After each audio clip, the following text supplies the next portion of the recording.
নমস্কাৰ বন্ধু বান্ধৱীসকল, মই অনামিকাই মোৰ ইউটিউব চেনেল জিয়ান হেণ্ডচাম বয় লাইফষ্টাইলৰ নতুন এটি ব্লগলৈ আপোনালোক সকলোকে স্বাগতম জনাইছোঁ। আজি হৈছে ৰাখী বন্ধন। ৰাখী বন্ধন হিন্দুসকলৰ এটা পবিত্ৰ উৎসৱ। ৰাখী বন্ধন এটা ৰাখীৰ উৎসৱ বুলিও কোৱা হয়। লগতে এই উৎসৱটো শাওণ মাহৰ পূৰ্ণিমাৰ দিনাখন পালন কৰা হয়। এইটো উৎসৱ ভাই ভনীৰ এটা পবিত্ৰ উৎসৱ। ৰাখী বন্ধনৰ অৰ্থ হৈছে ৰক্ষাৰ বন্ধন। এইটো উৎসৱ ভাৰতত বৰ উলাহেৰে পালন কৰে। এই পবিত্ৰ দিনটোত দুয়োকে বিপদ বিঘিনি আদি নহ'বলৈ আৰু আজীৱন ভালে কুশলে ৰাখিবলৈ ভগৱানৰ ওচৰত প্ৰাৰ্থনা কৰে।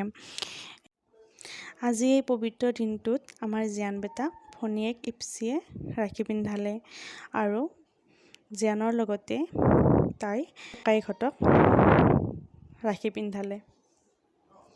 আজিৰ এই ভিডিঅ'টো চাই ভাল লাগিলে যদি লাইক কৰিব, শ্বেয়াৰ কৰিব, কমেণ্ট কৰিব, লগতে চেনেলটো ছাবস্ক্ৰাইব কৰিবলৈ নাপাহৰিব।